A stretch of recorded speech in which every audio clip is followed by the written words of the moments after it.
issues regarding current educational policies. I'm the leader of the Youth Conservative Party and will be hosting this debate by popular demand. On our show we have myself, Isabel, leader of the Youth Conservative Party, Lauren, leader of the Youth Labour Party, Natalie, leader of the Youth SNP Party, Sarah, leader of the Youth UKIP Party, and Stephen, leader of the Youth Green Party. Our first question of the night is, how would you effectively measure pupil progress and effective teaching in schools? Starting off the debate, we believe more rigorous assessments for 5, 7 and 11-year-olds should be present. We would introduce externally marked tests to be confident that students are progressing well through primary school. We'll be concentrating on the assessments at age 7 to make sure they are robust and rigorous as needs be. These assessments will help keep children on track for their Year 6 SATs. Finally, if children fail their SATs in Year 6, we will be introducing resits in Year 7 to give children a second chance and making sure they are on the right track with education. The current conservative system we use isn't effective at all. Children are over-assessed and teachers are forced to follow strict regulations which is never satisfying for the pupil or the student. To challenge this and achieve a practical assessment system for teachers and students, we need to start by abolishing SATs and league tables, which focus more on a capitalist system rather than the needs and education of the child. Instead, the assessment should be done by those at the centre of it all: parents, teachers and the local community, not Ofsted. We completely disagree with this. Tests being internally marked, as this is an unreliable method of assessments. Externally marked assessments would show a more true reflection of a child's learning and understanding. Surprisingly, we actually agree with the Green Party. UKIP will abolish SATs at the age of 7. They encourage teaching to the test and put pressure on and create anxiety for everyone at exactly the time when children should be learning and enjoying the experience. To the Labour Party, what is your take on this? We stand by our decision to replace formal testing with teacher assessments. They are a collection of children's work and a reflection of who they are and where they are at over a period of time. Their introduction was widely supported by teachers' unions for improving pupils' happiness and engagement. The reintroduction of rigorous formal assessment by the Tories is neither age-appropriate nor representative of the child's true abilities. In this case, we agree with Labour. The methods used to assess pupils have become too complicated and place exceeding pressure on pupils, teachers and administrators. We reject the concept of school league tables, but will make the provision of performance information for schools to parents comprehensive, accessible and understandable. By lifting the unnecessary and over-complex system, we will undertake a comprehensive review of the 5 to 14 curriculum guidelines. Okay, moving on to our next question. How will your party improve teaching standards in schools? Well, to answer this question, this generation of teachers is already the best qualified ever thanks to the Conservative Party. In future, we will recruit and keep the best teachers by reducing the time they spend on paperwork. We are also supporting the creation of an independent college of training to promote the highest standards of teaching and school leadership. Finally, we will let the best head teachers in the country take control of failing primary schools. Unlike the Conservative Party, Labour will protect the entire education budget so that it rises in line with inflation, from early years through to post-16 education. Moreover, we would like to see a shift in the government's centralisation of powers in education and provide local oversight, support and challenge for all schools with a new Director of School Standards. They would oversee school improvement in local areas. The Director will provide crucial cohesion between teachers, policy and parents and cut out the bureaucracy of Westminster.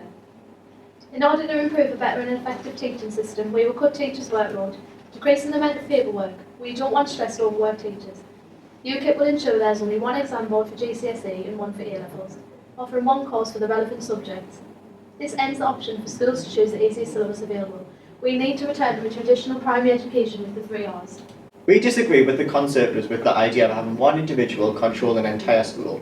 Instead, we will work with the teaching unions to help teachers gain back their professional autonomy, which the current education system has degraded. Teachers will all receive an appropriate pay, which the key focus on them is to work together with one another to share ideas and provide the best potential level of education possible. Early years settings will be led by those with qualified teacher status who hold the specialist knowledge which children need. All of our staff will be required to have level 3 qualifications to benefit the children. Actually, we completely disagree with the Greens and their beliefs of not wanting one individual in control. So far, 800 of the worst performing primary schools have been taken over by an experienced academy sponsor with a proven track record of success.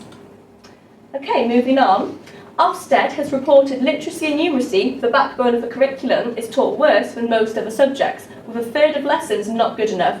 What measures would you put in place to combat this? We need to get a grip on the literacy crisis in Scottish schools. The Scottish Conservatives will call on the Scottish Government to do far more to ensure that all student teachers are suitably prepared to teach literacy. The party will also call for ministers to back more parental involvement aimed to clear international evidence that a child's learning at home is critical to improving their literacy skills. We could not agree more with how important literacy and numeracy is. We will prioritise teaching and learning and bring forward improvements to primary and secondary education. Primary education is important as it's the child's first experience of education. The pattern for learning is laid down and literacy and good social skills are established. We have introduced Maths Hubs. These bring together mathematic educational professionals in a national network of hubs, and which will help spread excellence practice even more widely for the benefit of all pupils and students. This is a new way of fast-tracking current school-based practice where new ideas are formulated and shared. These will help improve the standards of numeracy.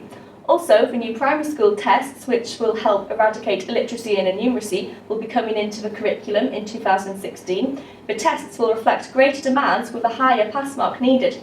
This will help drive up standards, thus improving the lessons. We believe that the drop in standards is due to numeracy and literacy not being compulsory after 16 years of age. We will make maths and English compulsory to 18 to improve core skills young people need for future employment and study. Just like Labour, we understand the importance of essential numeracy and literacy skills, and we will further develop these skills along with scientific literacy and ICT. To do this, we will work with those who are most important in this area, teachers and students.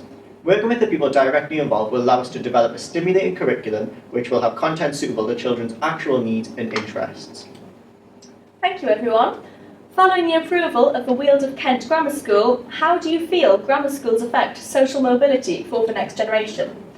Firstly, the Conservatives allow any good schools to expand, whether they are maintained schools, academies, free schools or grammar schools, which is what happened with the Weald of Kent Grammar School. The approval is because it is federated with an existing grammar school, and we believe it does not affect social mobility, as there have been attempts to make the tests more accessible and closer to the kind of word problems children face already in primary schools. Therefore, if the primary schools are teaching in an effective way, all children at primary school should be able to pass the tests to get in. We disagree with this. Data from the Department of Education shows that existing grammar schools have far fewer children from poor backgrounds, and some have almost none. It is apparent that these schools are colonised by the middle class. The idea that such an establishment could improve social mobility is ludicrous and further demonstrates the Conservatives' aim of a two-tier society. The School Standards and Framework Act 1998 bars any new school from adopting selective admissions. No doubt the disregard for current education will be reassessed, and rightly so, under judicial review. I'm with the Conservatives on this one. UKIP wants to see a grammar school in every town, and we will give existing secondary schools opportunity to become a grammar school.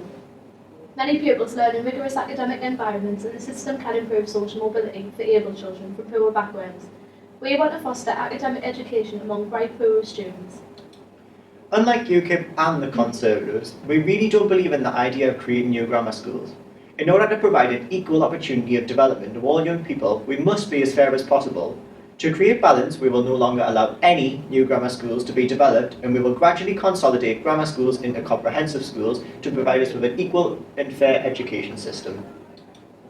Thank you everyone for your comments, leaders. Unfortunately, that is all we have time for tonight. Until next time, goodbye.